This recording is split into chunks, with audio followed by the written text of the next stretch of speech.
Hello, and welcome to PsyBox. What if there was a civilization on Comet Atlas? In this video, we will embark on a deep investigation into that very question. We will begin by presenting the core hypothesis, then analyze the science that makes it possible, imagine the civilization itself, search for evidence in the comet's demise, and finally, discuss what it all means. In the final days of 2019, on December 28th, the Asteroid Terrestrial Impact Last Alert System, or ATLAS, in Hawaii, discovered a faint, fuzzy object moving through our solar system.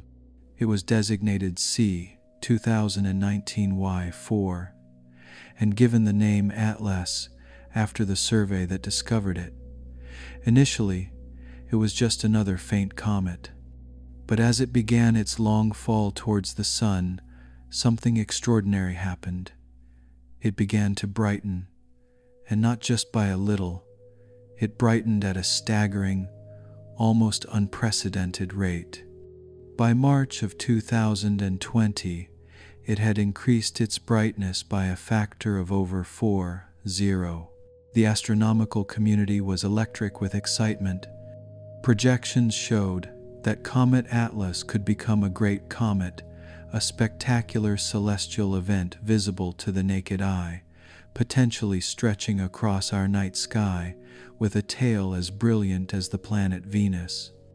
It was on track to be the most spectacular comet in over 2 decades.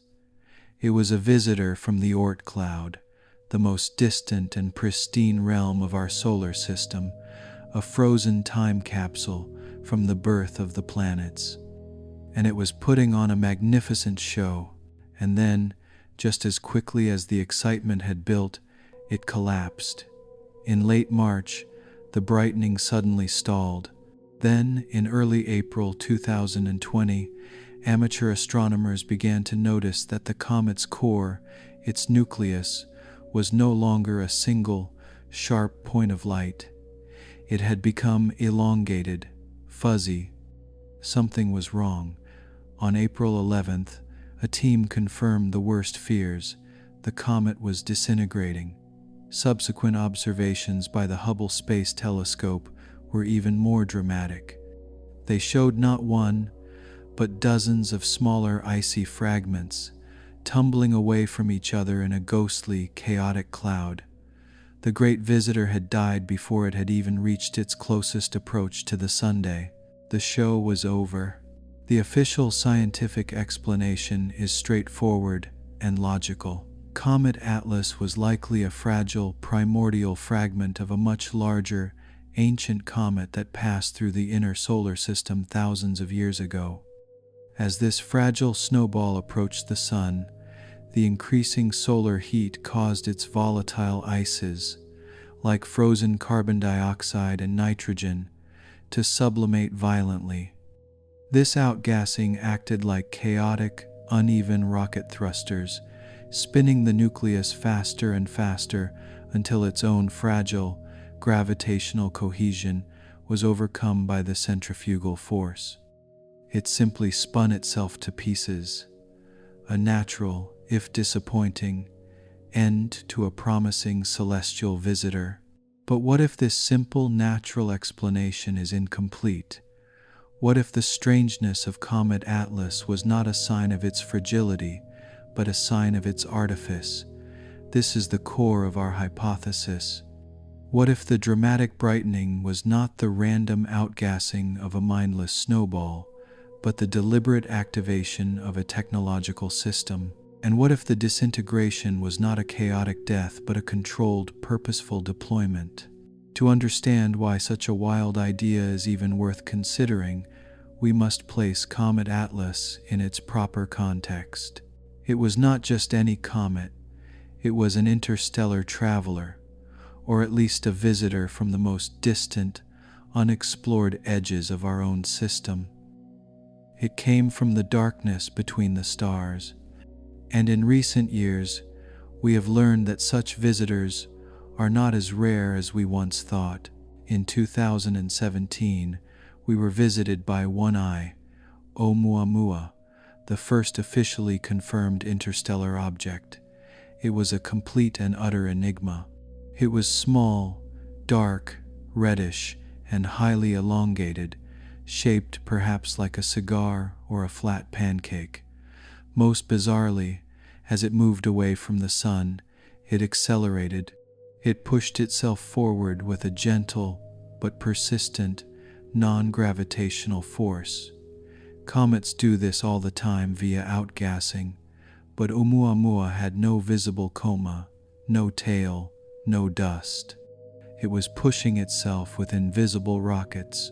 The theories to explain it ranged from a hydrogen iceberg evaporating in a strange way to a nitrogen shard knocked off a Pluto-like planet from another star system. But one of the world's top astrophysicists, Avi Loeb of Harvard University, proposed a more audacious explanation. Oumuamua was an alien artifact. A solar sail, a probe, or a piece of defunct technology tumbling through our system, pushed by the light of our Sunday. Then came 2I, Borisov in 2019, another interstellar visitor, but this one looked and acted much more like a conventional comet, proving that natural interstellar snowballs do exist. And then came Atlas. It was not officially designated as interstellar, but its vast, nearly parabolic orbit meant it came from a realm so distant it might as well have been another star system. Oumuamua was strange because it was unnaturally quiet. Atlas was strange because it was unnaturally loud, and then it fell silent. A pattern of strangeness is beginning to emerge. The messengers from the interstellar dark are not behaving as we expect. This pattern forces us to ask the question: if an advanced ancient alien civilization wanted to explore the galaxy, how would they do it? Sending massive crewed ships is difficult and dangerous.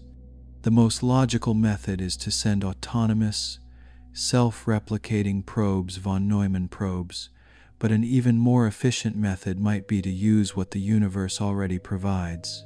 Why build a ship when you can hollow out an asteroid or a comet?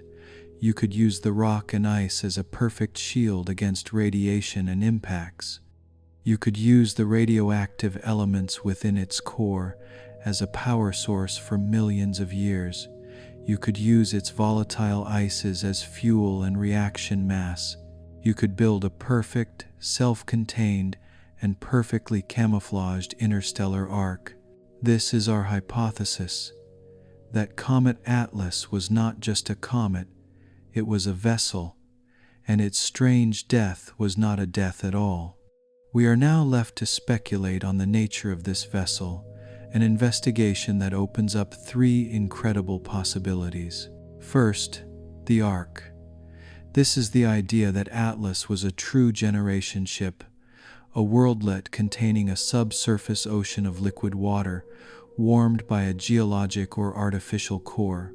Within this hidden ocean lived a civilization, perhaps biological, perhaps cybernetic, dormant or alive, on the final leg of a multi-million-year journey from a dead star system to a new one. Second, the probe. In this scenario, Atlas was not a world, but a highly advanced autonomous machine, a von Neumann probe, whose task was to enter a new star system, survey it for life and resources, and perhaps build copies of itself to send to the next stars. Its brightening was the activation of its survey equipment, and its disintegration was the release of hundreds of smaller, microscopic probes into the inner solar system, which could be silently falling upon the Earth, the Moon, and Mars right now. And third, the most poignant possibility, the ghost ship. This is the idea that the civilization that built the vessel is long extinct. Atlas was their final act, a tomb, a memorial, a genetic ark sent out into the void, carrying the last vestiges of their culture, their DNA, their art, their history in the hope that it might one day be found by another intelligent species. It was a message in a bottle, and we may have witnessed its tragic, final destruction. An ark, a probe, or a tomb. These three possibilities are the foundation of our investigation into the Atlas anomaly. Each one is a profound and unsettling solution to the mystery of the comet's brief, violent life. To truly grasp their implications, we must explore them in greater detail to understand the worlds and the histories they imply. Let us first consider the most breathtaking possibility, the ark. This is the idea that Comet Atlas was not just a vehicle, but a world unto itself. For this to be possible, we must abandon our surface-dwelling perspective. Life does not require a sunlit field. It requires only energy, water, and nutrients. An interstellar comet, if it is large enough, can provide all three. Imagine a body hundreds of kilometers in diameter, a mixture of ice and rock that was ejected from its home star system millions of years ago. Its outer layers would freeze into a thick, insulating shield, a perfect barrier against the near absolute zero temperature of interstellar space.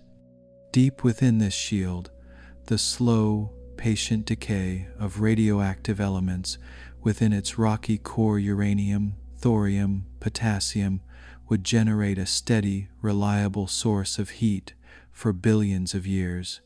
This internal furnace could be just powerful enough to maintain a vast, hidden ocean of liquid water between the hot, rocky core and the cold, icy crust. This would be a world of eternal, absolute darkness, a world of microgravity, where movement would be a slow, three-dimensional ballet, and it would be a world rich in the chemicals of life, leached from the rocky core over eons. In this hidden ocean, powered by the chemical energy of the core and the radioactive heat of the planetoid, a second independent genesis of life could have occurred. From this genesis, an entire biosphere could have evolved, culminating in an intelligent species perfectly adapted to their dark aquatic world. They would be the ultimate extremophiles. What would such a civilization be like? Their culture would be one of profound patience and conservation. On a journey lasting millions of years, resources are finite.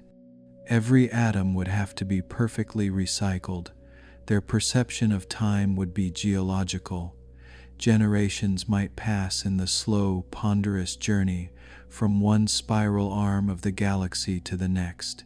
It is even possible they would have forgotten their own origins, forgotten that they were on a journey at all. Their comet arc would simply be the world, and the concept of an outside, of a sun or other stars, would be a distant myth, a piece of forgotten religious dogma from a long-lost creator race.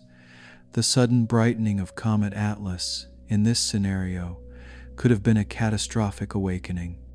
As the arc entered our solar system, the unexpected external heat from our sun could have begun to melt their protective ice shell, causing their internal life support systems, perhaps the very geological balance of their world, to go into overdrive in a desperate attempt to compensate. The disintegration, then, was the final, tragic failure of their world, the moment their sky cracked open and their hidden ocean was violently exposed to the vacuum of space. Then there is the second possibility, the probe. This scenario is less biological and more technological. It is rooted in the logical theories of galactic exploration proposed by mathematicians like John von Neumann. He reasoned that the most efficient way to explore the vastness of the galaxy is not to send living explorers, but to send autonomous, intelligent, self-replicating machines. A single parent probe would be sent to a star system. Its mission would be to find resources, asteroids, comets, and use them to build perfect copies of itself. These daughter probes would then be launched towards the next set of stars, and so on, in an exponentially expanding wave of exploration that could chart the entire Milky Way in just a few million years. In this scenario, Comet Atlas was one such probe. The icy, cometary body was not its true form, but a perfect camouflage, a cloak of ice and rock gathered in some long-dead star system to shield its advanced technology on its long journey. Its mission was to enter our system, awaken, and begin its survey. The dramatic brightening could have been the probe powering up its systems, perhaps unfurling vast solar collectors or firing up a fusion reactor, causing the volatile ices of its shell to sublimate at a furious rate. And the disintegration was not a failure, but the ultimate success of its mission. It was a deployment. The icy shell was deliberately cast off, releasing a swarm of hundreds, or perhaps millions, of microscopic, undetectable subprobes. These nanoprobes could be designed to be propelled by light sails and could be silently, invisibly, falling into the gravity wells of every planet in our system, including Earth, the Moon, and Mars right now. We did not witness the death of a single object. We witnessed the birth of a million tiny observers who could be studying us right now. Finally, there is the most poignant possibility: the ghost ship. This is the idea that the civilization that built the vessel is long extinct. They were destroyed by a supernova, the death of their home star, or by a war or a plague of their own making. Before their end, they embarked upon one final, desperate project of preservation. They constructed an automated tomb, a cosmic time capsule. They loaded it with their greatest treasures, their DNA, the seeds of their biosphere, their art, their music, their science, their entire history, all encoded in some incredibly durable medium, perhaps within the crystalline structure of the comet's core. They then launched this message in a bottle into the interstellar void, a final, desperate act of remembrance, a prayer that their legacy might one day be found and that they would not be forgotten. In this scenario, Comet Atlas was that ghost ship. Its journey was silent and lonely for millions of years. The brightening was the final, automated activation of its systems, as it detected the energy of a star, a pre-programmed attempt to signal its peaceful and monumental cargo. And the disintegration was the final, tragic failure of a billion-year-old machine.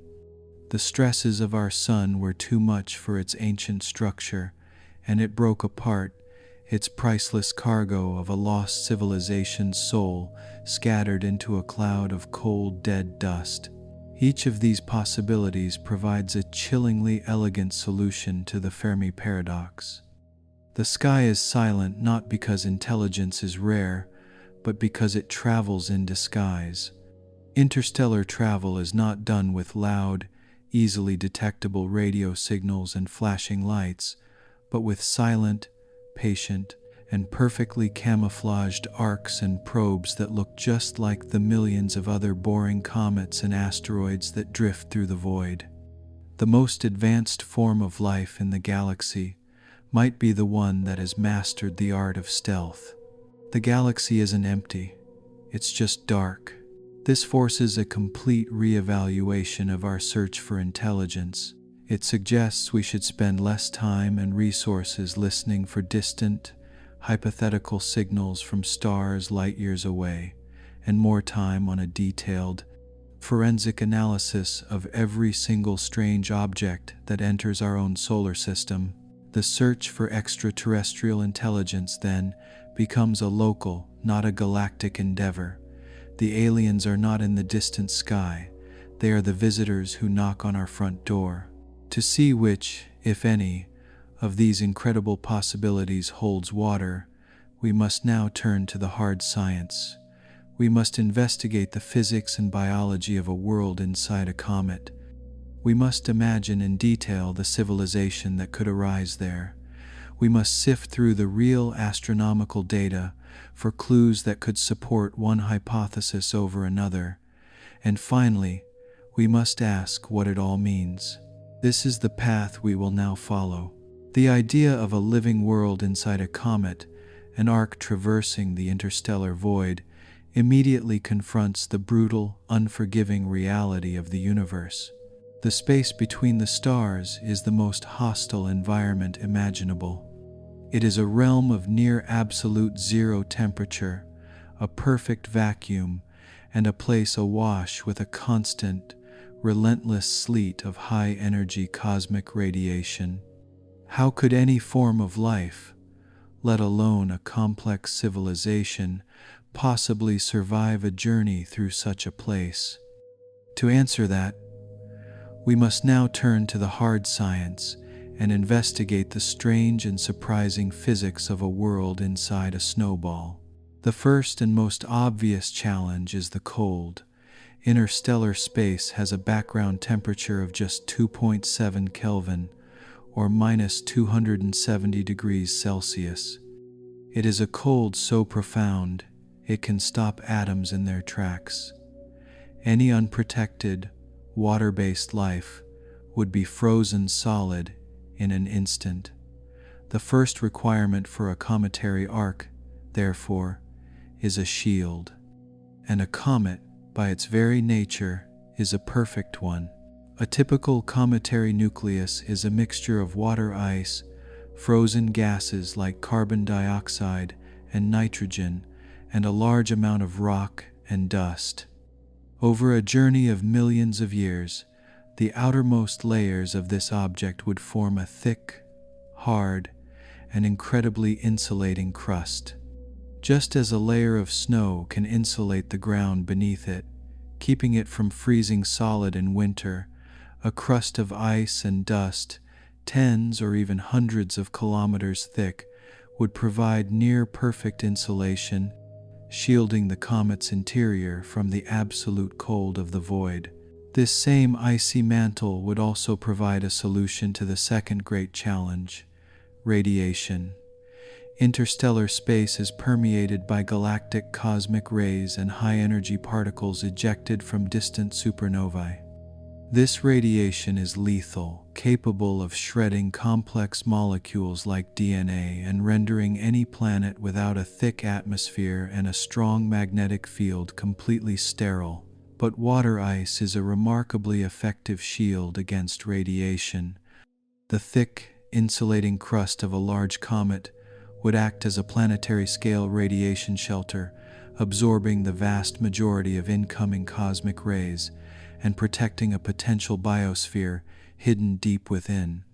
The vehicle for our hypothetical civilization, therefore, comes with its own built-in, heavy-duty shielding. But a perfect shield is not enough. To harbor life, the interior of the comet cannot just be protected from the cold, it must be warm. Life as we know it requires liquid water. In the interstellar dark, far from the warmth of any star, an inert snowball would eventually freeze solid to its core, regardless of its insulation. For a comet to be a viable arc, it must have its own internal, long-lasting, and reliable source of heat. And incredibly, the laws of physics provide one. The engine of a cometary world would be the slow, patient fire of radioactive decay. All of the rock in the universe, the very dust from which our solar system was formed, contains trace amounts of heavy, unstable elements like uranium-238, thorium-232, and potassium-40. These are radioactive isotopes, and over vast geological timescales, they decay, their atoms breaking down and releasing a tiny but constant stream of energy in the form of heat. On a small object, like a typical asteroid or a small comet, this tiny amount of heat simply radiates away into space and has no effect. But on a very large object, a body hundreds of kilometers in diameter, the situation changes completely. A large cometary body, what astronomers would call a large Kuiper belt object or a small dwarf planet, would have a massive rocky core. This core would contain a significant amount of these radioactive elements, all slowly decaying and releasing heat. And crucially, this core would be wrapped in the super-insulating, multi-kilometer thick blanket of its own icy crust. The thermal blanket would trap the heat, preventing it from escaping into space. Over millions of years, this slow, steady accumulation of trapped radiogenic heat would be more than sufficient to raise the temperature of the comet's interior. It could melt the ice from the inside out, creating a vast, stable, and completely hidden subsurface ocean of liquid water, sandwiched between the hot, rocky core and the cold, protective outer crust. This is not science fiction. This is a real and widely accepted scientific hypothesis for the state of large objects in the outer solar system, like Pluto, Sedna, and other dwarf planets. We believe that many of these distant worlds may be ice planets, with vast, hidden, liquid water oceans. Our hypothesis simply takes this established scientific principle and applies it to a large interstellar object. The comet would not be a dead snowball. It would be a self-heating, ocean-bearing world, a perfect, mobile cradle for life. Now we have the essential ingredients. We have a protected environment with a stable supply of liquid water and a persistent source of energy in the form of heat from the core. The final requirement is the right chemistry. And here again, comets are perfect candidates. We know from studying comets in our own solar system that they are not just ice and rock. They are rich in complex organic molecules. They contain a thick, dark, tar-like substance called tholins, which are complex carbon polymers formed by radiation. They contain alcohols, they contain methane, and, most excitingly, they have been found to contain amino acids, the fundamental building blocks of proteins and of life itself. A cometary arc would not need life to be delivered to it. It would be born with all the necessary chemical ingredients for life already mixed into its primordial soup.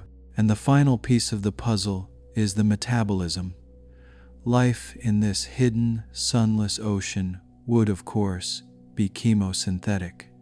The hot, rocky core, in direct contact with a vast ocean of liquid water, would create a perfect environment for hydrothermal vents to form. These vents would leach chemicals and minerals from the core, creating powerful chemical gradients in the water.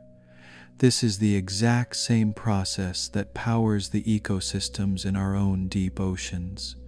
Life in the cometary arc would be powered by the comet's own internal geology, a self-contained, self-sustaining food web based on the chemical energy of the world itself. Having established that a large interstellar comet could function as a self-heating, ocean-bearing world, complete with all the necessary chemical ingredients for life, we must now populate this hidden world. We must move from the realm of physics and geology into the realm of speculative biology. If life did arise in this dark, hidden ocean, what would it look like?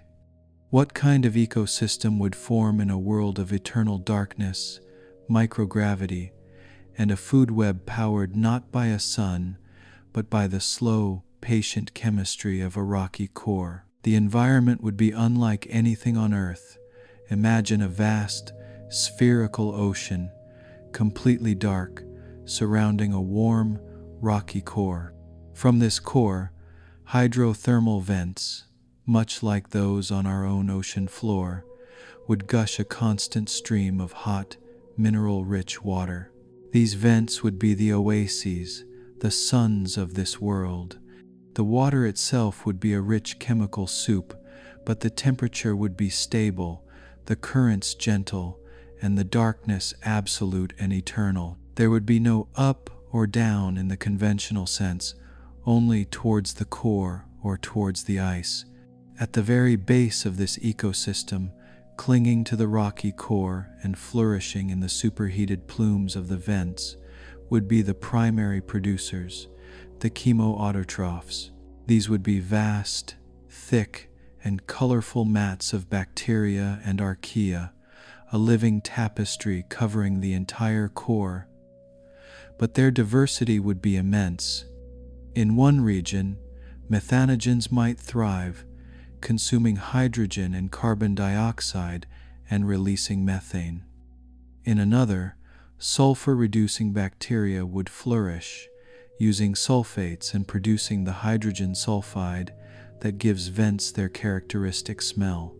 In yet another, iron-oxidizing bacteria would draw their energy from the raw metallic minerals of the core itself.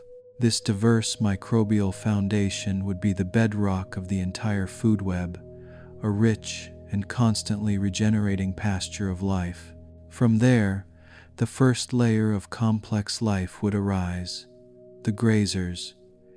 In a world without gravity, these would not be bottom-dwelling snails or crabs. They would likely be free-floating, filter-feeding organisms.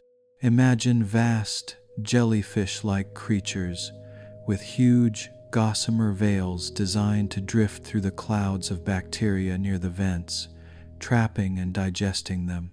Imagine colonial organisms, like our own siphonophores, forming chains hundreds of meters long, a living net to sweep the ocean for microbial food. Or perhaps something more amoeba-like, giant, single-celled organisms that could engulf entire sections of the bacterial mat. These would be the herbivores of the abyss, and where there are herbivores, there will be predators. Hunting in a three-dimensional world of total darkness and microgravity would require a completely different set of tools. Speed would be important, and jet propulsion, the method used by squid and octopuses, would be an incredibly efficient means of locomotion. But the primary hunting tool would be the senses. With no light, eyes would be a useless evolutionary dead end. Instead, these creatures would evolve hyper-developed senses of a different kind. Chemoreception would be paramount. Predators would be able to taste a single molecule of their prey's waste products and follow the faint chemical trail through the water. And more importantly, mechanoreception, the ability to sense the faintest pressure waves and vibrations. A predator could feel the subtle push of water from a swimming creature meters away, building a three-dimensional picture of its prey's location and movement from these pressure ripples alone. The biology of these creatures would be fundamentally shaped by the lack of gravity. On Earth, the size of an animal is limited by the square cube law. Its weight increases with the cube of its size, while the strength of its bones only increases with the square. This is why a blue whale can only exist in the supportive buoyancy of the ocean. In a microgravity environment, this constraint is almost completely removed. Skeletons would be unnecessary for support, used only for protection or as anchor points for muscles. Life could be soft-bodied, gelatinous, and fragile, and it could be colossal. It is possible that the dominant life forms in such an ocean would be immense, slow-moving, and incredibly fragile creatures, larger than any whale, drifting through the eternal night like living dirigibles. This leads us to the final, crucial component of our scientific case, the argument from stability and isolation. We have already established that the interior of the comet would be a sanctuary, a planetary bomb shelter, protected from the violent cataclysms of a typical planetary surface. This provides the gift of uninterrupted time, but the cometary arc provides something more: perfect isolation. An ecosystem evolving inside a sealed, traveling world for millions or even billions of years would be a perfect, self-contained experiment in evolution.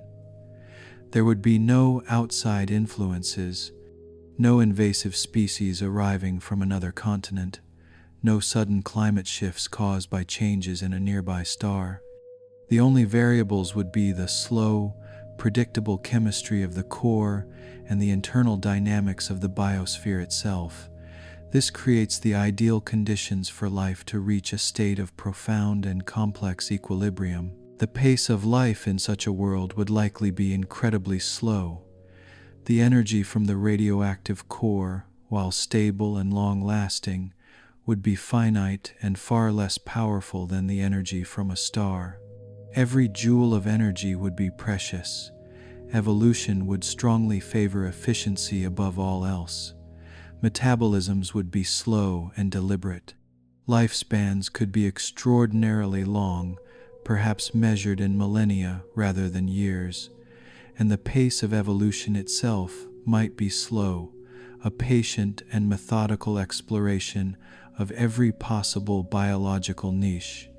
It would be a world defined by slowness, by patience, and by an almost perfect harmony between the life it contains and the energy it provides. This returns us to the Fermi paradox. One of the proposed solutions to the Great Filter is that the leap from simple microbial life to complex, animal-like life is an incredibly difficult and rare event. On Earth, it took over 2 billion years, and it may have been dependent on a series of planetary-scale lucky accidents, but in a stable, protected, and long-lasting cometary arc, the odds might be different. These arcs could be the galaxy's true cradles, quietly nurturing the evolution of complex life over vast timescales, while the chaotic surfaces of planets like ours are constantly being reset by extinction events. In this view, complex, animal-like life might be far more common in the galaxy than we think. It is just hidden away in the countless, dark, and silent worlds drifting in the interstellar void. Having established a plausible blueprint for a hidden biosphere, we must now bridge the immense gap between complex life and true intelligence. Evolution is not a ladder with a predetermined goal. It is a pragmatic, problem-solving algorithm. And intelligence, a faculty that allows a species to model the world and predict the future, is a very specific and very metabolically expensive solution. For it to arise, the environment must present a unique set of challenges for which a bigger, more complex brain is not just a luxury, but the most effective answer. The dark, isolated, three-dimensional ocean of a cometary arc presents exactly such a set of challenges. The first and most fundamental problem is one of perception. In a world of absolute darkness and near-zero gravity, a world with no landmarks, no up or down, and where the only points of interest, the hydrothermal vents, are small oases in a vast, featureless void, navigation is a profound computational challenge.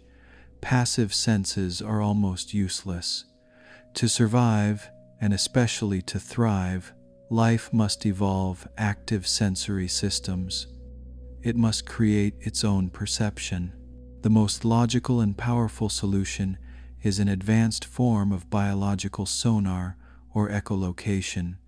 This would be the primary vision of any advanced creature in this world, but we must imagine it as something far more sophisticated than the echolocation of a dolphin or a bat.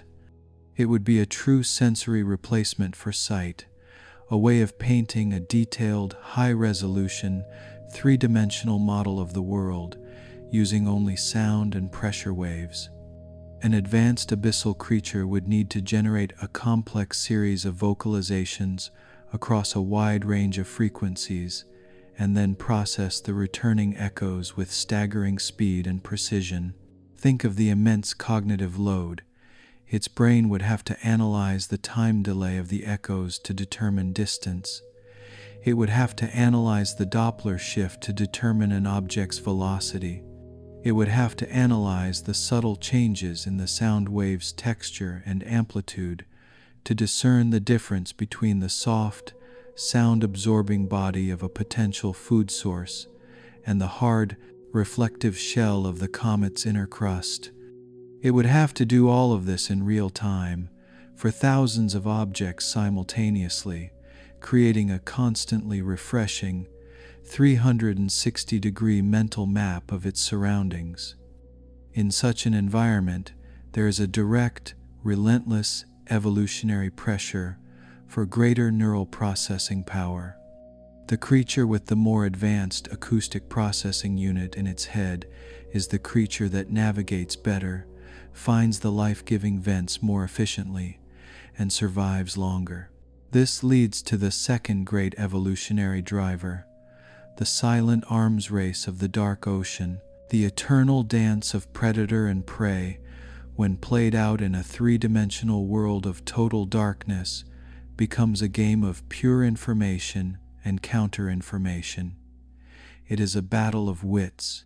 A predator must learn to hunt by interpreting the faintest of clues, to predict a prey's likely escape vector in a complex 3D space based only on a few faint, indirect signals from its sonar or from the pressure waves in the water. In response, prey would be under immense evolutionary pressure to develop sophisticated forms of stealth.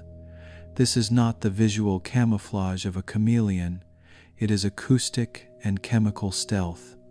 A prey animal might evolve skin that is soft and anechoic, designed to absorb the pings of a predator's sonar, rendering it acoustically invisible. It might learn to move with such efficiency that it creates almost no disturbance in the water. It might even develop the ability to release confusing chemical signals or to emit its own jamming frequencies to disrupt a predator's senses. This escalating, cyclical battle of sensory acuity versus stealth is a classic engine for cognitive development. It favors not just raw processing power, but the ability to learn, to adapt, to be unpredictable. It favors cunning. Furthermore, in this complex, high-stakes world, cooperation becomes a game-changing survival strategy. A lone hunter has only one point of perception, but a pack of hunters communicating and coordinating their actions could revolutionize the art of detection. They could triangulate a target, drive it into an ambush, and protect each other from larger threats. But effective cooperation in the dark requires a sophisticated form of communication. It requires a language capable of conveying complex, abstract information in real time: position, intent, direction, and strategy. This language might be a complex series of clicks and whistles, or perhaps the release of specific, meaningful pheromones. The development of such a language is inextricably linked to the development of abstract thought.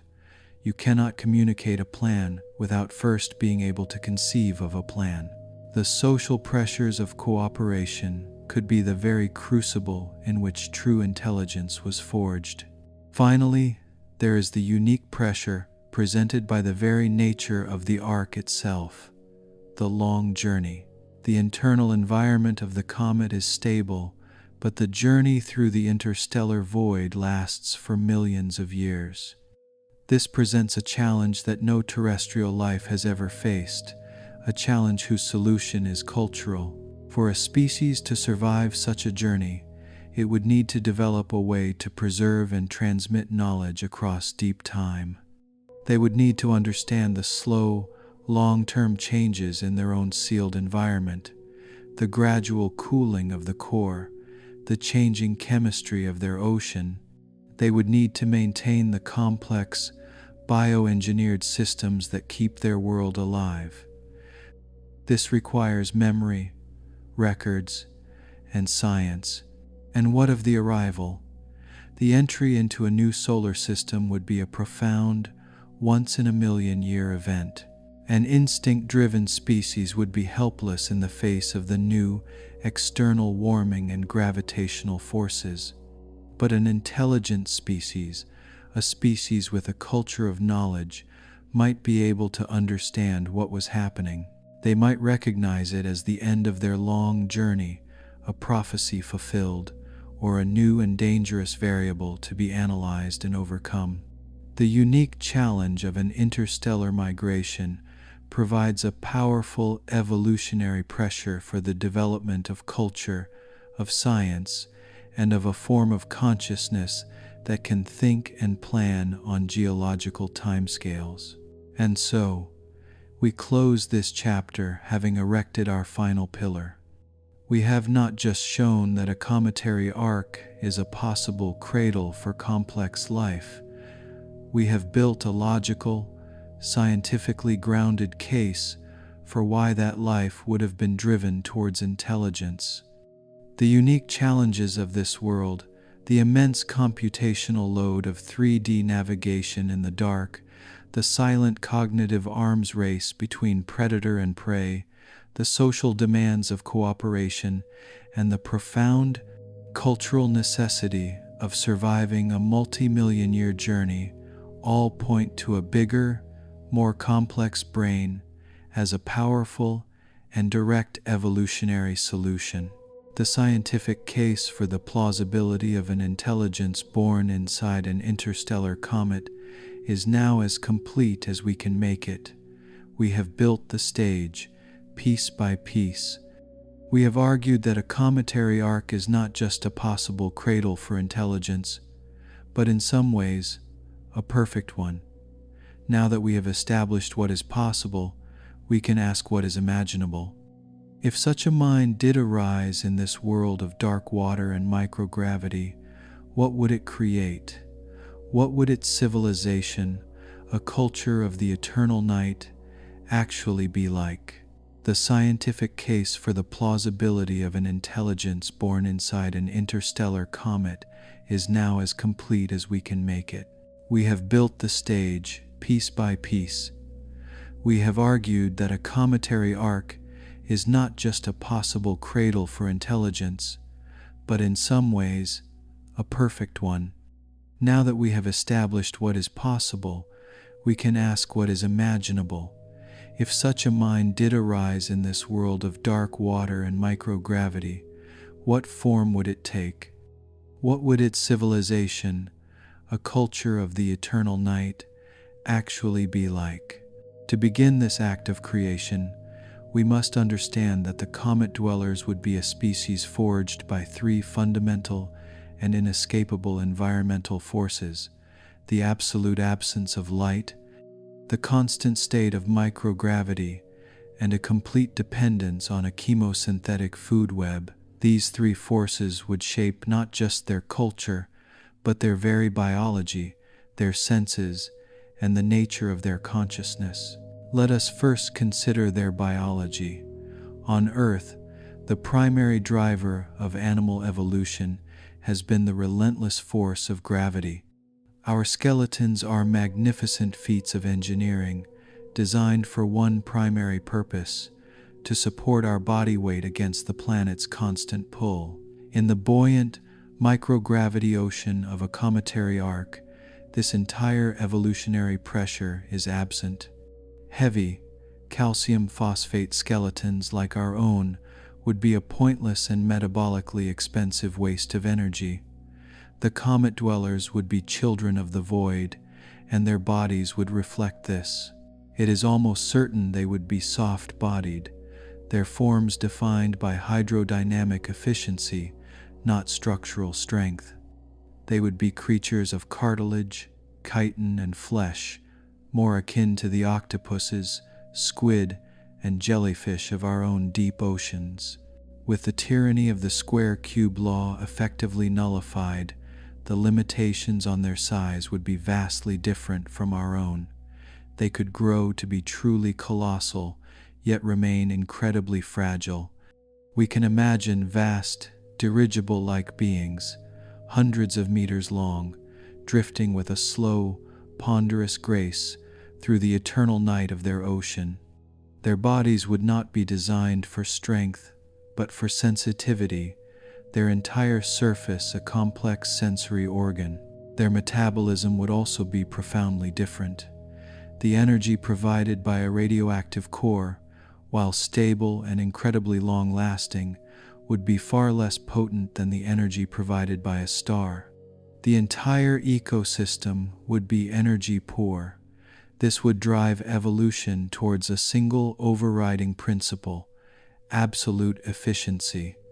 Their movements would be slow, deliberate, and graceful, each action calculated to conserve every last joule of energy. They would be cold-blooded, their internal temperature matching that of their hidden ocean, and their lifespans could be immense. In a stable, low-energy environment with few external threats, the primary driver for a short, rapid life cycle, the need to reproduce quickly before you are eaten, is removed. Their lives could be lived on a geological timescale, their natural lifespans measured not in years, but in centuries, or even millennia. They would be ancient, slow, and patient beings. From this unique biology, a unique sensorium would arise. In a world of absolute, eternal darkness, eyes are a useless extravagance. The entire concept of sight, the dominant sense that shapes our reality, would be completely alien to them. Their brains would not be filled with visual cortices, but would instead be devoted to processing a symphony of other, far more subtle, senses. Their primary sense, the one they would use to navigate their featureless three-dimensional world, would be chemoreception. In the contained, aquatic environment of their ark, the senses of taste and smell would merge into a single, incredibly powerful tool. The hydrothermal vents at the comet's core, the source of all life, would constantly release plumes of chemical-rich water. The comet dwellers would be able to taste these faint chemical trails from miles away, following them through the dark ocean back to the oases of life. Their entire world would be a landscape of flavors. They could taste the presence of another creature from its metabolic byproducts long before they could perceive it in any other way. This would be supplemented by an exquisitely sensitive sense of mechanoreception. Their soft bodies would act as a single, complex pressure sensor, a living hydrophone capable of detecting the faintest vibrations and disturbances in the water. This would be their close-range vision. They could feel the subtle pressure wave of a swimming creature, the eddy currents swirling around a piece of floating debris, the shape of the comet's inner crust from the way the water moved against it. And for active perception, for mapping, and for hunting, they would evolve a sophisticated form of echolocation. But unlike the sonar of a dolphin, which is used in a world already rich with visual information, their sonar would be their only tool for creating a detailed, three-dimensional image of their surroundings. Their brains would be masterful acoustic computers, capable of building a high-resolution, constantly refreshing mental model of their world from the echoes of their own calls. Finally, they would have a sense of thermoception, the ability to feel heat. The hydrothermal vents would be the suns of their world, and they would be able to feel the warm, life-giving plumes from a great distance. Their universe would have a thermal map, a landscape of warm oases in a vast, cool, and silent ocean. Now, let us try to imagine what reality would feel like for such a being. It would not be a world of objects and images. It would be a constantly shifting three-dimensional tapestry of sensory inputs, a faint, alluring taste on the current from the north, a warm bloom of water from below, the rhythmic pressure wave of a fellow being approaching from the right, and the constant, updating sonar image of the immediate surroundings. It would be a world of profound, immersive, and total awareness. Without the focused, directional nature of sight, their consciousness might be far more holistic and less individualistic than our own. Their sense of self might be a diffuse, ambient awareness, deeply intertwined with the chemical and physical state of the ocean around them. This is the mind that would, over the course of millions of years, begin to build a civilization. From this strange biology and this profoundly alien sensorium, a civilization would arise.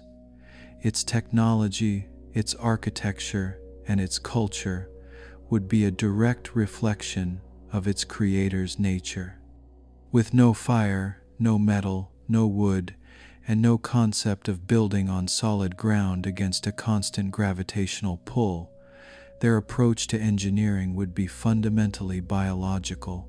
They would not be tool users in our sense of the word. They would be life weavers. Their technology would not be a mastery over dead matter, but a deep, symbiotic partnership with living matter. It would be the art of flesh shaping. Their workshops would not be forges filled with the clang of hammers, but silent, glowing, and meticulously maintained genetic nurseries. Their great engineers would be geneticists, their primary tool a technology capable of editing and programming the code of life itself. Why would you chip a clumsy spear from a piece of rock when you could grow a living projectile, a creature that could seek its own target? Why would you build a crude mechanical claw when you could cultivate a symbiotic organism with powerful, responsive tentacles that could integrate with your own nervous system? Their tools would not be inert objects, but living, purpose-bred partners. The most critical technology for this civilization would be the maintenance of their world itself. Their ark, while stable, would be a closed system of unimaginable complexity, and any imbalance could lead to catastrophe. So, they would have created vast, free-floating organisms, the living machines that would serve as the lungs and kidneys of their ocean. Imagine colossal, reef-like structures of engineered, coral-like life, drifting slowly through the upper reaches of the ocean. Their entire purpose would be to filter the water, to absorb the waste products of the civilization, and to maintain the delicate chemical and thermal balance of the entire world. These would be their life support systems, living, self-repairing, and continent-sized pieces of biotechnology. Their vehicles for traversing the vast, three-dimensional space of their ocean would be living ships. They would cultivate and engineer immense, submarine-like creatures, perhaps resembling the ancient placoderms of our own world, but with vast, hollowed-out internal chambers. These living vessels would be propelled by powerful biological jet systems, navigated by their own hypersensitive sonar, and powered by consuming the free-floating microbial life of the ocean. The Comet dwellers would live in a symbiotic relationship with their own vehicles, guiding them from within and caring for them as living partners. And in their world of absolute darkness, the most precious of all commodities would be light. And so, their mastery of biotechnology would have reached its most sublime expression in the cultivation of light itself. Their lighting industry would be an advanced form of genetic engineering, focused entirely on the modification and cultivation of bioluminescent organisms. They would have a vast library of life forms for every conceivable lighting need. Vast, slow-growing sheets of symbiotic bacteria could be cultivated on the inner surface of the comet's icy shell, creating a false sky of soft, ambient, nebula-like glow. For more directed light, for work or for navigation, they might breed a creature with a large, lens-like organ that could focus the light produced by its internal photophores into a tight, controllable beam. Their light would be alive. It would flicker, it would shift, it would respond to their presence. Their cities and homes would be illuminated by a silent, ever-changing symphony of living, breathing light. It would be their highest and most sacred art form, a city painted with a palette of soft blues, eerie greens, and ghostly whites, a beauty born entirely of manipulated life. How would you build a city in a world with no ground? Their architecture would be a solution to the problem of a three-dimensional microgravity ocean. Their foundation, their bedrock, would be the rocky core of the comet itself. Here, they would carve their most ancient and most important structures, using perhaps a combination of directed heat from the vents and biological agents, acid-secreting microbes, to create a network of fluid-filled caverns and tunnels.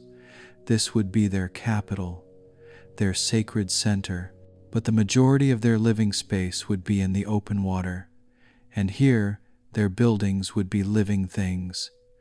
They would not construct a house, they would grow one. Imagine them cultivating a single, massive, anemone-like polyp. Over centuries, they would guide its growth, shaping its structure to form a great, hollow, multi-chambered dwelling. The walls of this building would be living, self-repairing tissue. The tendrils on its outer surface could be engineered to harvest nutrients from the surrounding water.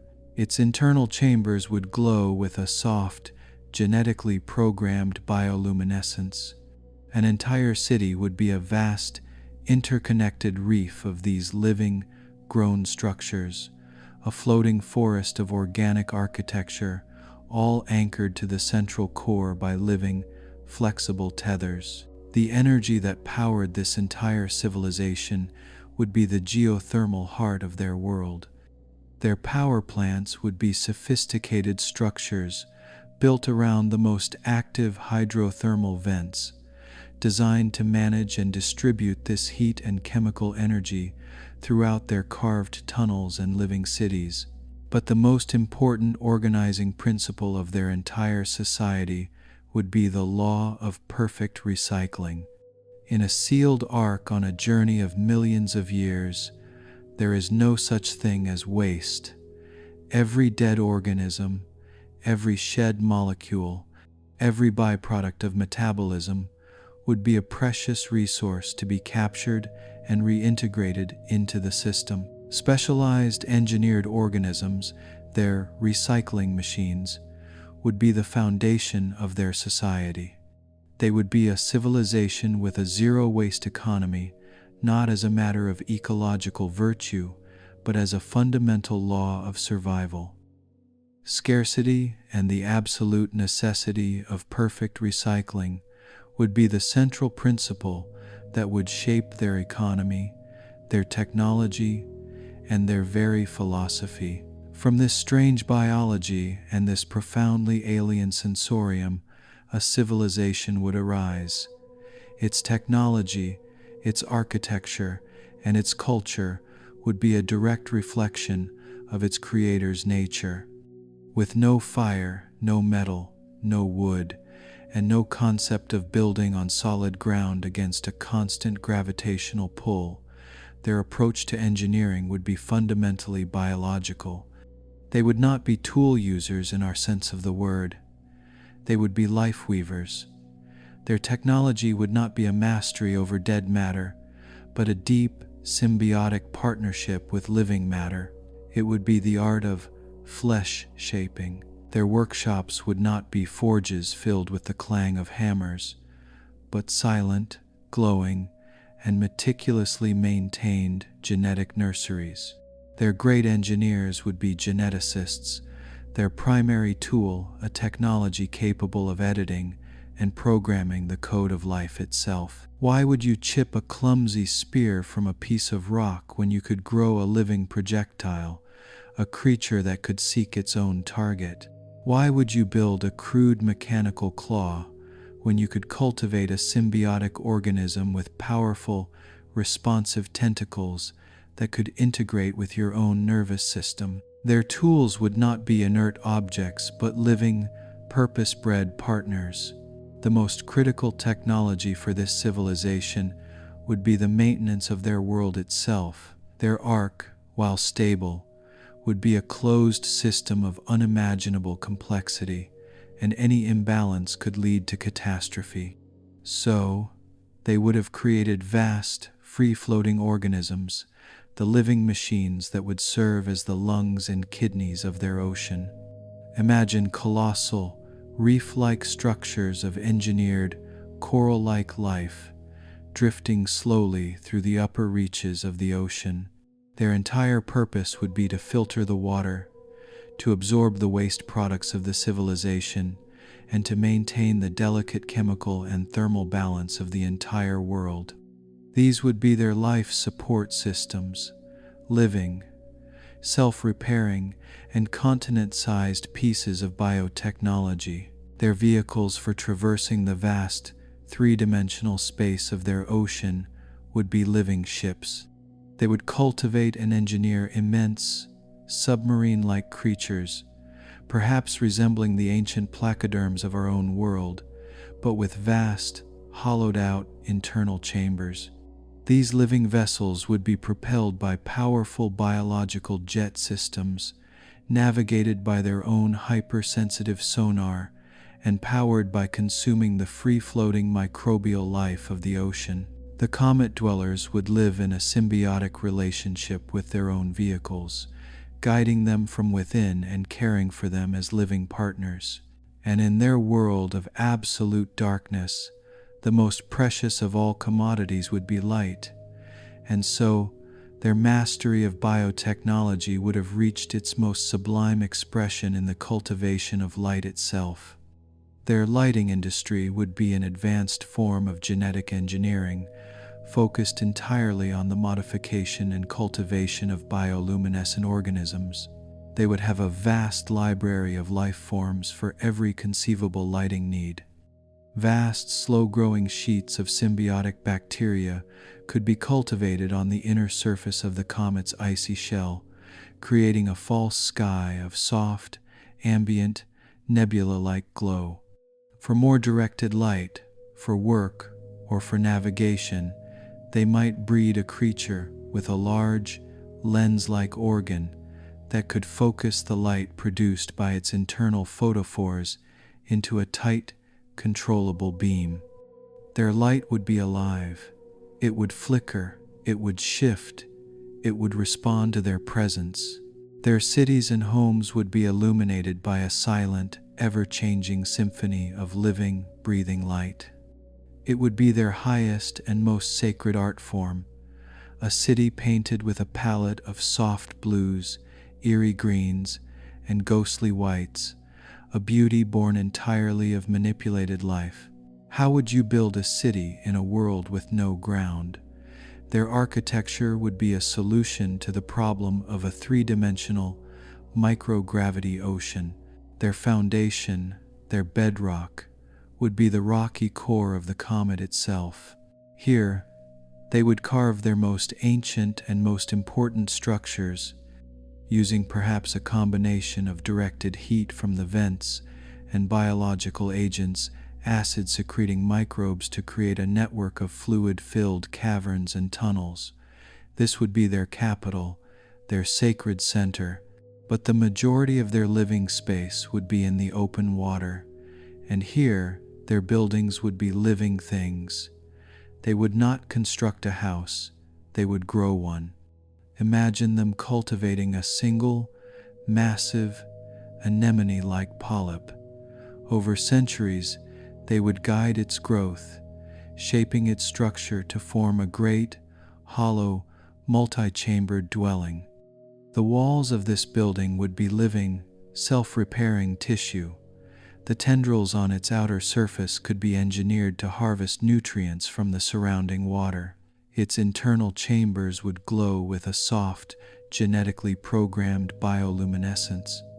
An entire city would be a vast, interconnected reef of these living, grown structures, a floating forest of organic architecture, all anchored to the central core by living, flexible tethers. The energy that powered this entire civilization would be the geothermal heart of their world. Their power plants would be sophisticated structures built around the most active hydrothermal vents, designed to manage and distribute this heat and chemical energy throughout their carved tunnels and living cities. But the most important organizing principle of their entire society would be the law of perfect recycling. In a sealed ark on a journey of millions of years, there is no such thing as waste. Every dead organism, every shed molecule, every byproduct of metabolism would be a precious resource to be captured and reintegrated into the system. Specialized, engineered organisms, their recycling machines, would be the foundation of their society. They would be a civilization with a zero-waste economy, not as a matter of ecological virtue, but as a fundamental law of survival.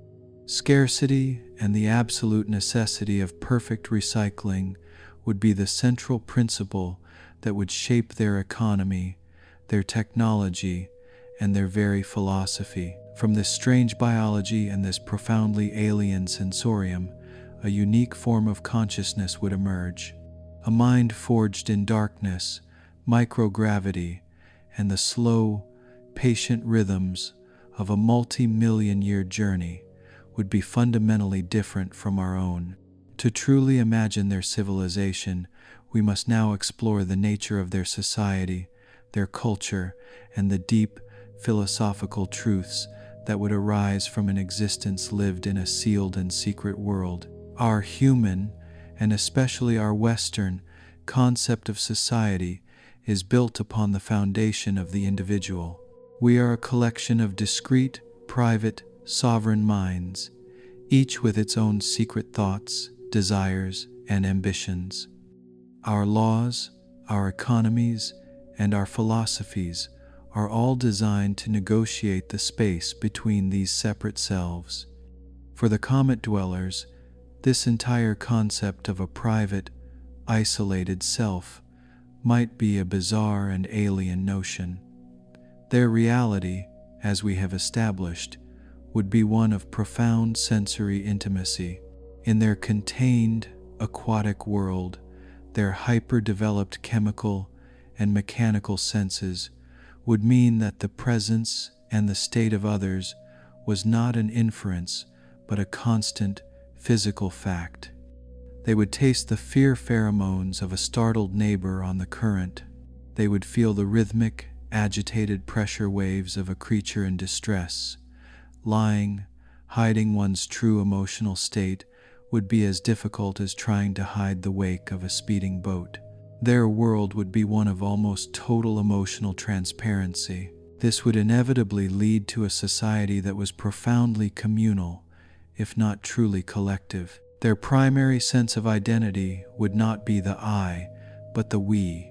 The basic unit of their society might not be the individual, but the family, the clan, or even the entire population of their living, architectural homes. They would be like a vast, interconnected neural network, each individual a single neuron, constantly aware of the state of the nodes around it, the survival and the harmony of the collective. The great superorganism of their civilization within the ark would be the highest possible virtue. Individual ambition, selfishness, and deceit would be seen not as mere character flaws, but as a kind of dangerous madness, a sickness that threatened the delicate, life-sustaining equilibrium of their entire world. Their social structure would reflect this. It might be a form of biological caste system, with individuals bioengineered from birth for specific roles: the engineers who tended the geothermal core, the farmers who managed the food-producing organisms, the navigators who interpreted the ark's long trajectory, and the thinkers who preserved the knowledge and philosophy of their people. Or, In a society of beings with incredibly long lifespans, it might be a pure meritocracy of age, a gerontocracy where the oldest and therefore the most experienced and knowledgeable beings would naturally assume the roles of leadership and guidance. From this collective soul, their culture and their art would blossom. But what is beauty in a world without sight, a world without landscapes, a world without a sky? Their art would be an expression of their unique sensory world, an art of feeling, taste, and pattern. Their highest art form, their equivalent of our great symphonies, might be the art of chemistry. A great artist would not be a painter, but a perfumer of sorts, a master of molecular creation. They would design and release a carefully sequenced and incredibly complex series of pheromonal molecules into a specific chamber. A scent symphony could tell an epic story, with different molecules representing characters, emotions, and events.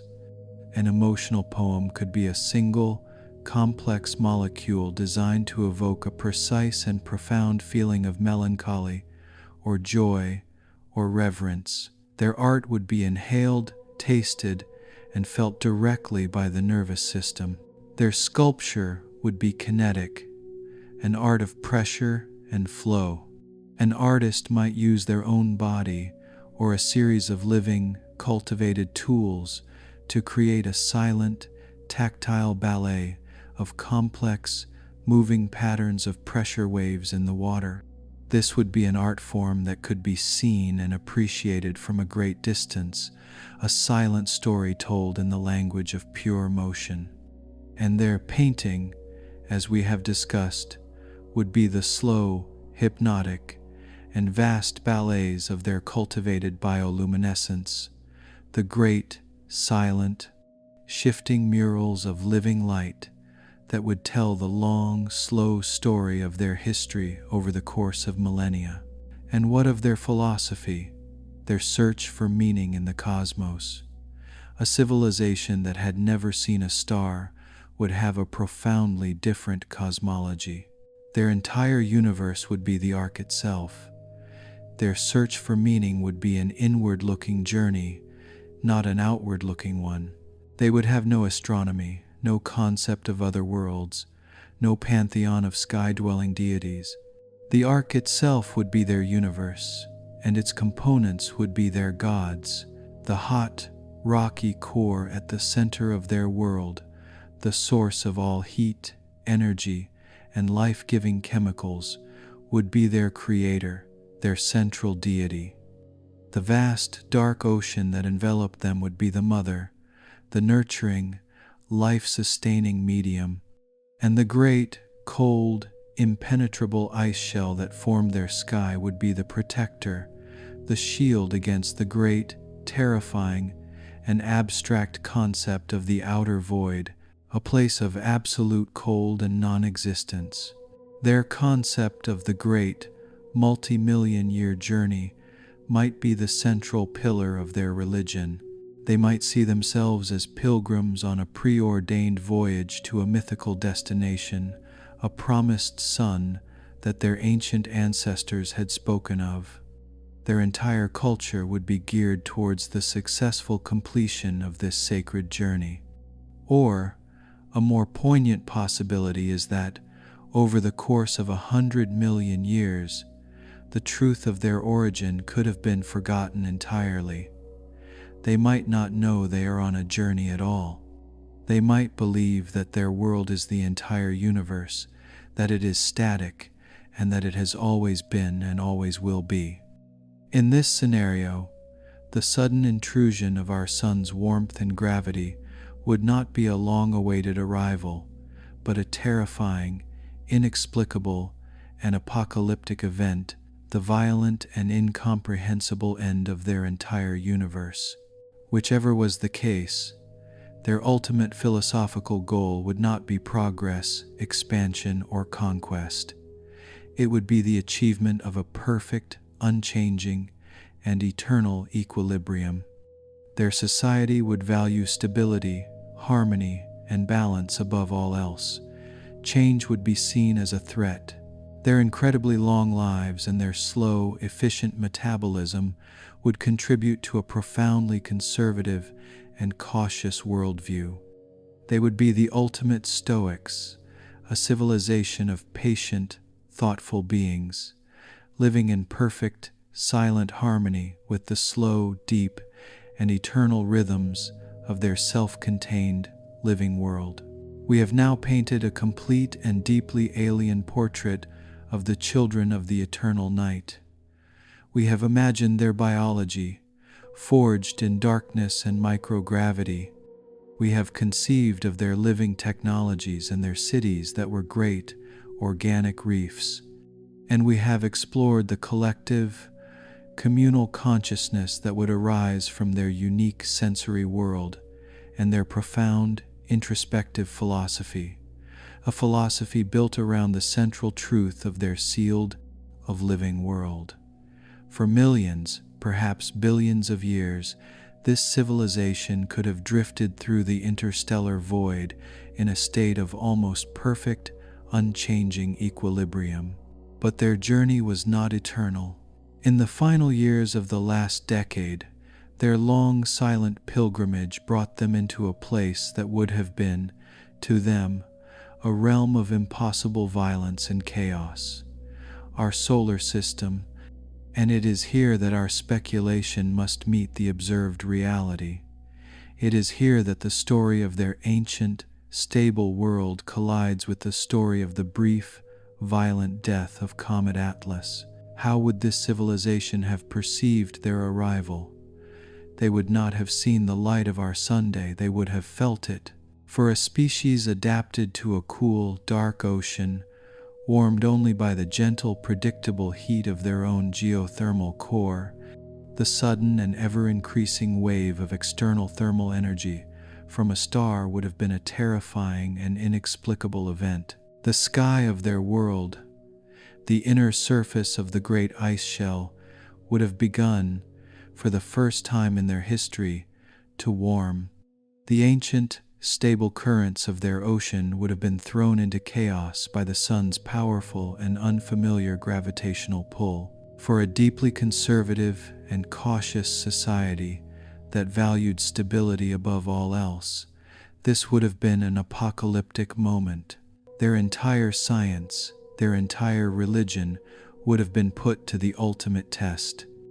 Was this the fulfillment of some ancient prophecy, the arrival at the promised sun that their forgotten ancestors had set out to find? Or was it the end of their universe, an encounter with a hostile, external force that was actively trying to destroy their world? It is in the context of this profound, existential crisis that we can now reinterpret the strange, real-world behavior of Comet Atlas. The dramatic, almost impossibly rapid brightening of the comet as it approached the sun could have been the signature of their civilization's desperate, final act. It could have been the sign of their entire world's technology being pushed to its absolute limit. Imagine their great biological life support systems, the lungs and kidneys of their world, working at a feverish pace to counteract the changing chemistry of their warming ocean. Imagine their geothermal engines and heat distribution networks, which had run in a state of perfect balance for eons, now being thrown into overdrive in a desperate attempt to shunt the invasive solar heat away from the core and maintain the delicate equilibrium of their world. The great brightening that we saw from our telescopes, the event that made us hope for a spectacular celestial show, could have been the light of a dying world's fever. It was the glow of a billion-year-old machine, a living arc, burning out its last reserves of energy in a final, futile attempt to save itself. And so, our portrait of this civilization is complete. It is a story of a slow, patient, and deeply alien form of life, evolving over eons in a perfect, stable incubator, a communal, thoughtful, and profoundly conservative society, living in perfect symbiotic harmony with their living technological world. A civilization whose entire existence was a testament to the principles of balance, patience, and sustainability, a culture of the eternal and unchanging night. And it is a story that ends in a final, terrifying confrontation with a force of nature they could not comprehend, a violent intrusion of heat and gravity that brought their multi-million-year journey to a sudden and catastrophic end. We have now built this incredible, detailed vision of who they were and how they lived, and we have brought them to the moment of their final crisis. The comet's death, observed by our telescopes, was the final act of their long story. But was it an accident, a tragic failure of their ancient systems, or was it an intention, a final desperate act of a dying civilization? To answer that, we must now become forensic astronomers, sifting through the real, observational data of the comet's final days to look for the evidence of its true nature. We have now built a complete and tragic vision of the children of the eternal night. We have imagined their strange biology, their living technologies, and their collective, introspective culture. We have followed their multi-million-year journey through the interstellar dark, and we have brought them to the moment of their final, catastrophic arrival in our solar system. The comet's death, observed by our telescopes in the spring of 2020, was the final act of their long story. But was it an accident, or was it an intention? Was it a failure, or was it a deployment? To answer that, we must now become forensic astronomers. We must sift through the real, observational data of the comet's final days, examining its death throes for the faint, ghostly evidence of its true nature. The disintegration of Comet Atlas is a celestial crime scene. The victim is the comet itself. The time of death was April 2020. The cause of death is officially listed as natural causes. But, as with any good mystery, there are anomalies in the evidence, strange details that invite a second look. Before we can explore the alternative theories, we must first understand the official story, the case presented by the prosecution, as it were, and it is a very strong case. The orthodox explanation for the demise of Comet Atlas is that it was a victim of its own fragile nature. Comets are not solid monolithic bodies like planets or large asteroids. They are often described as dirty snowballs, or more accurately, icy rubble piles. They are loose agglomerations of ice, dust, and rock, held together only by their own weak gravity and the tensile strength of the frozen gases that bind them. They are, in essence, poorly built cosmic sandcastles. Many comets that enter the inner solar system for the first time, after spending billions of years in the deep freeze of the Oort cloud, are particularly fragile. As such an object approaches the Sun, it is subjected to two immense and destructive forces. The first is tidal force. The side of the comet facing the Sun is pulled by gravity more strongly than the side facing away. This creates a constant, stretching and squeezing force that tries to pull the fragile object apart, like a piece of clay being kneaded. The second, and more violent, force is sublimation. The intense solar radiation heats the comet's surface, causing its volatile ices, frozen carbon monoxide, carbon dioxide, nitrogen to turn directly from a solid into a gas. This gas erupts from the surface in powerful jets. These jets, firing off from random points on the nucleus, act like chaotic rocket thrusters. They can cause the nucleus to spin faster and faster. For a fragile rubble pile, this is a death sentence. The centrifugal force from the rapid rotation eventually overcomes the comet's weak internal gravity, and it simply spins itself to pieces.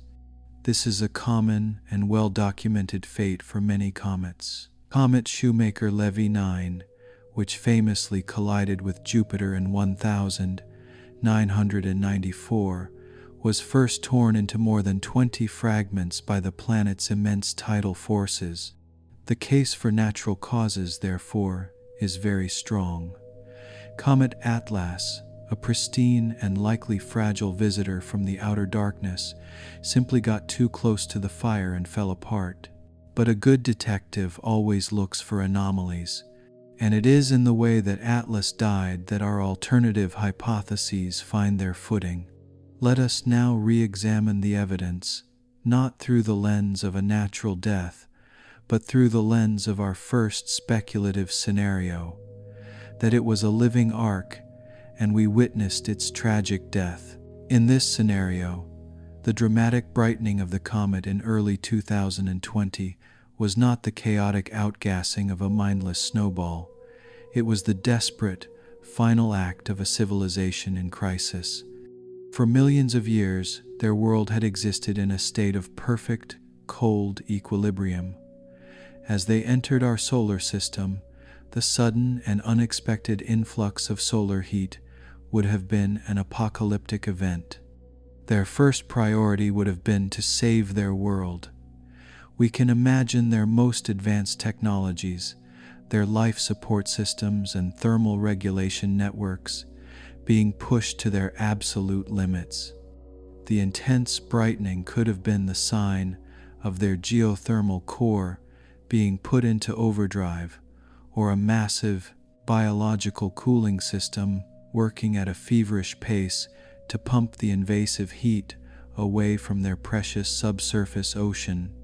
The light we saw from our telescopes, the light that we hoped was the sign of a beautiful spectacle, was in fact the glow of a world's fever, a sign of a system under catastrophic stress. The fading and subsequent disintegration, then, was not the gentle crumbling of a rubble pile.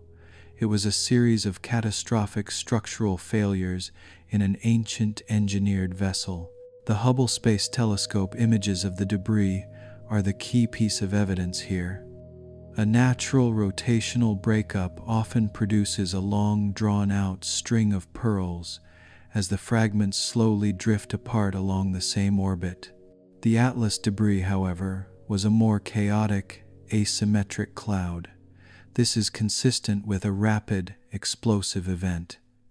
In our arc scenario, this could have been the moment of the first major hull breach. Imagine a fracture in the outer ice shield, caused by the immense thermal and gravitational stress. This would lead to the explosive decompression of their internal, liquid water ocean. The sudden exposure to the vacuum of space would have caused their entire ocean to flash boil, a titanic explosion that would have shattered the ancient vessel from within. The multiple fragments seen by Hubble were not just tumbling pieces of ice and rock. They were the shattered remnants of a once hollow, engineered structure, the broken pieces of a world ship's hull. If this tragic scenario is true, what forensic evidence could we look for? The clues would be hidden in the cloud of gas and dust that the comet left behind. Its ghost. Our telescopes can perform a technique called spectroscopy, which allows us to determine the precise chemical composition of this cloud by analyzing the light that passes through it. If Atlas was a simple comet, we would expect to find the chemical signatures of water ice, carbon gases, silicates, and simple organic molecules. But if it was an arc, a world with a vast, ancient, life-bearing ocean, its chemical signature would be profoundly different. We should have seen a massive and anomalous signature of salts, sodium, potassium, chlorides, the kind of salts that are concentrated in a liquid ocean, but are not found in such quantities in a pristine comet. More importantly, we should have seen a staggering abundance and diversity of complex biological molecules, not just simple amino acids, but the complex lipids, proteins, and polymers that could only be the product of a mature, thriving biosphere. The ghost of Comet Atlas should have had the chemical signature of a dead ocean.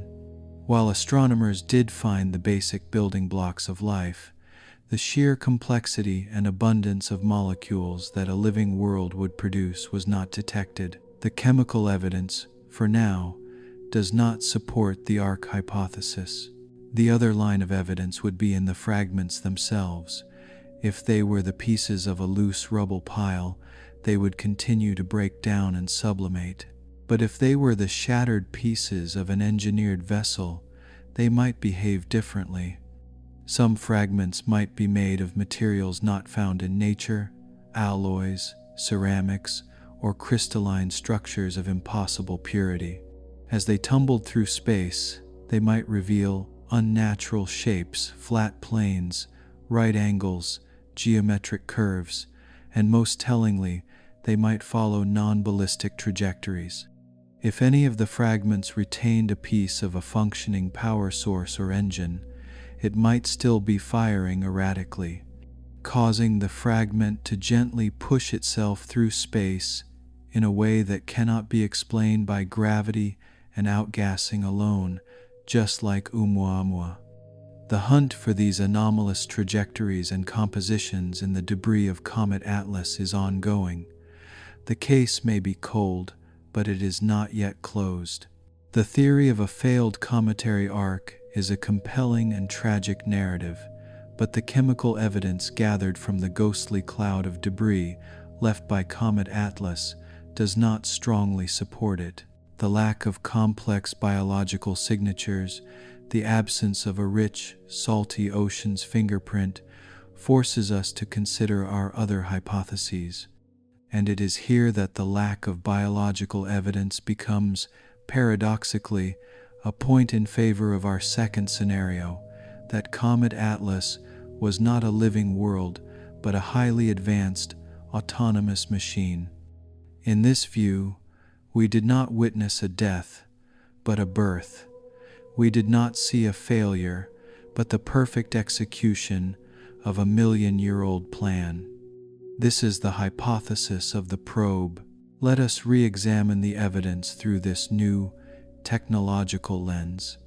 The dramatic brightening of the comet in this scenario was not the sign of a system in crisis, but of a system activating. After a long, dormant journey through the interstellar cold, the probe detected the energy of our star and began its wake-up sequence. The immense and rapid increase in brightness could have been the deployment of vast, ultra-thin solar collectors, unfurling to drink in the sunlight.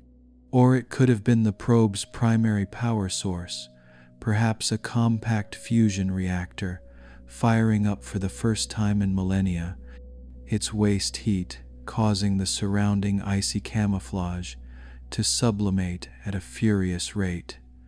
The brightening was not a fever, it was the glow of a machine coming online. And the disintegration? This was not an accident. It was the entire purpose of the mission. It was a deployment.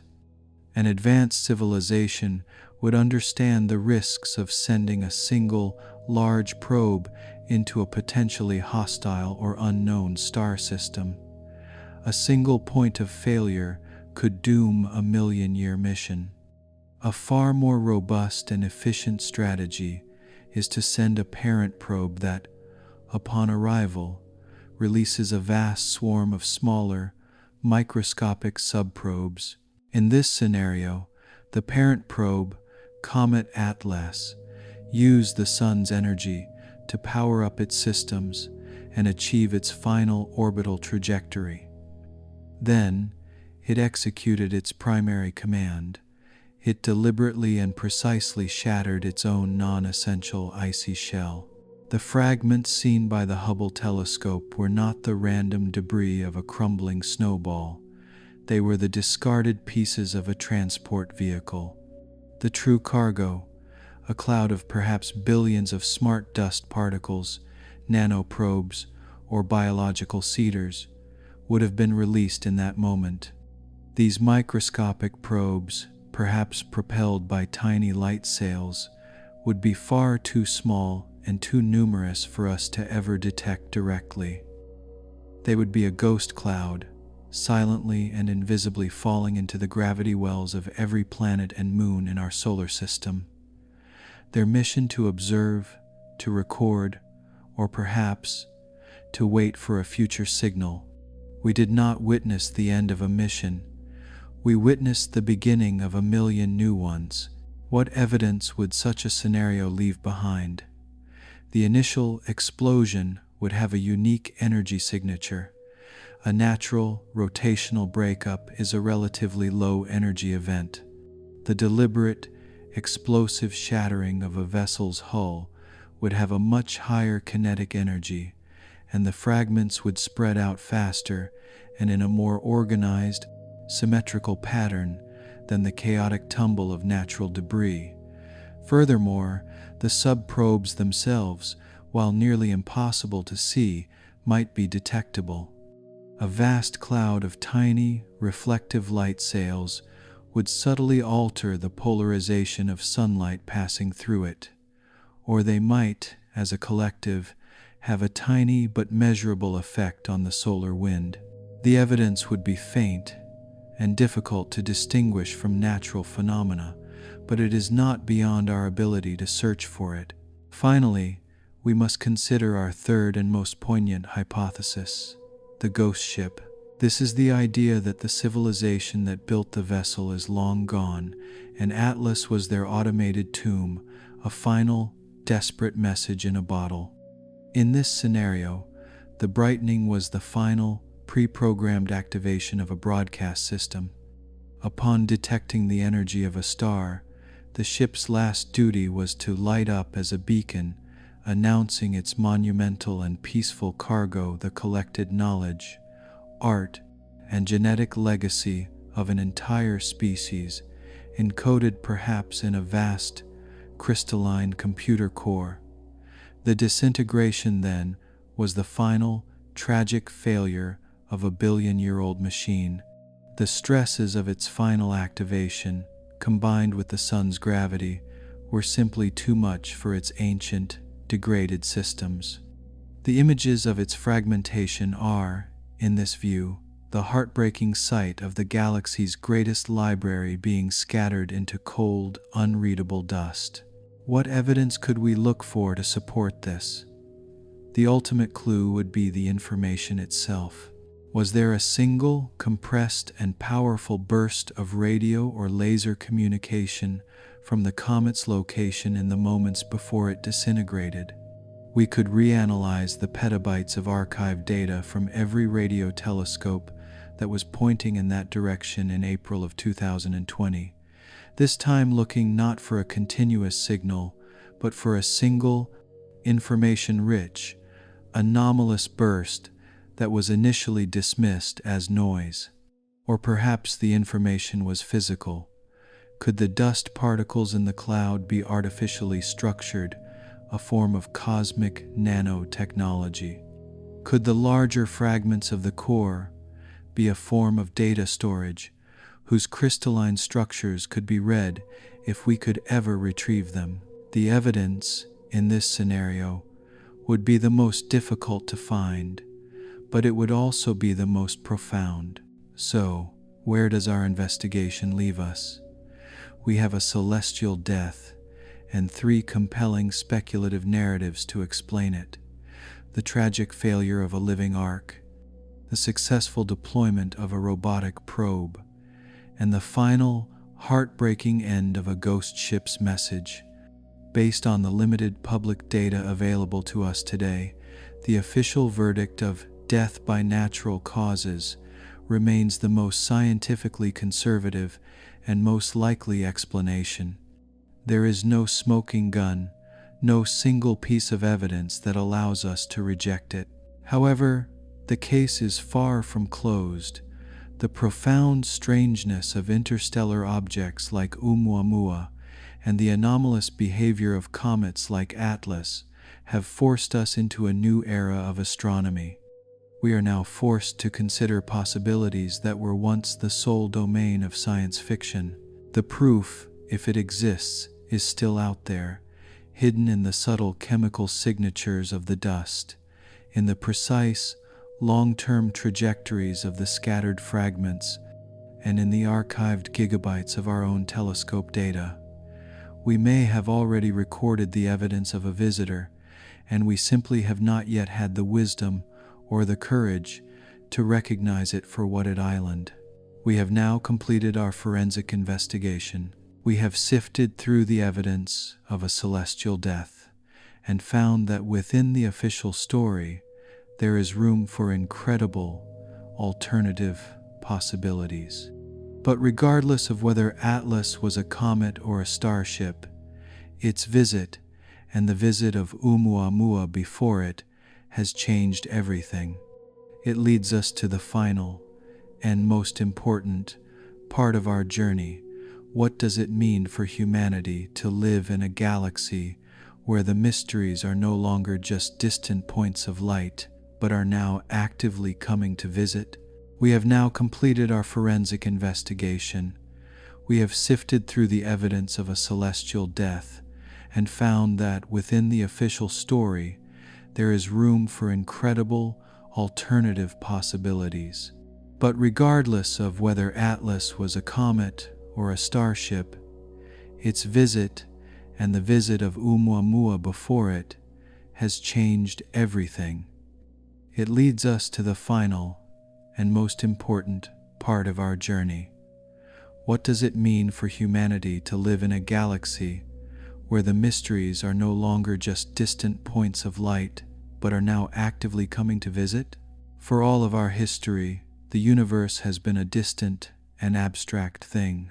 It was a beautiful, static picture to be admired through the lens of a telescope, a source of data, of radio waves, of light that had traveled for millions of years. But these interstellar visitors have transformed it from a picture into a physical reality. The galaxy is no longer just out there. It is a dynamic and surprisingly crowded environment that can and does send messengers and mysteries directly to our front door. The great interstellar ocean is not a place we must one day learn to cross. It is an ocean whose tides are already lapping at our shores. This new reality forces us to hold up a mirror to ourselves, and it is in this reflection that we find the deepest meaning of the Atlas anomaly. The story of our encounter with this object is, above all, a test of our own scientific and philosophical imagination. Our ability to even conceive of the arc or probe hypotheses, to ground them in the real science of radiogenic heating and von Neumann probes, shows how far we have come. We are a species that is now capable of thinking about the universe in truly cosmic and creative ways. But our scientific community's immediate and often reflexive dismissal of these ideas as pure fantasy also shows our limitations. These strange interstellar objects are cosmic Rorschach tests. They are so bizarre, and our data on them is so limited, that what we see in them is often a reflection of our own hopes, our own fears, and the inherent biases of our own surface-dwelling, sun-powered perspective. The mystery of Atlas also forces us to redefine what a message from another civilization might be. For decades, our search for extraterrestrial intelligence has been a search for a signal. We have been listening for a language, a structured radio wave, or a laser pulse that would be an unmistakable hello from the stars. We have been waiting for a conversation. But what if first contact is not a conversation at all? What if it is a discovery? What if the first and perhaps only evidence of alien intelligence we will ever find is not a living voice, but a silent object? A piece of technology so advanced we mistake it for a rock, a biological arc so ancient it fails at the final moment, or a ghostly tomb whose message is scattered into dust before we even have the chance to read it. First contact might not be an act of communication with a living being, but a quiet, lonely act of archaeology on a dead one. And finally, the story of Comet Atlas highlights how profoundly and embarrassingly unprepared we are for such an event. We are a species that has spent billions of dollars and decades of time dreaming of finding alien life. And then, twice in 3 years, the universe sent two of the most mysterious objects we have ever witnessed directly through our neighborhood, and we could do almost nothing. We were reduced to the role of passive, distant observers. We watched Oumuamua tumble away, accelerating with its invisible force, and we could not give chase. We watched Atlas brighten and then shatter, and we could not get a closer look. We had no way to sample its dust, to analyze its fragments, or to truly determine its nature. It is a profound wake-up call. If we are serious about investigating these visitors, about solving these mysteries, we must move beyond passive observation. We need a new generation of rapid response, high-velocity space probes, a photographic fleet that can sit in waiting, ready to be launched at a moment's notice to intercept the next strange visitor that comes our way. Until we have this capability, we will be forever doomed to squinting at these mysteries from 100 million miles away, forever trapped in the realm of speculation. So, what is the ultimate legacy of Comet Atlas? It is a story that can be interpreted in two ways.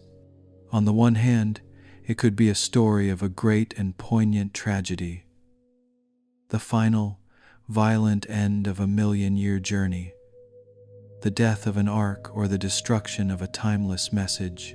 On the other hand, it could be the story of a great success, the moment a silent, camouflaged probe successfully deployed its cargo of 1 million tiny observers.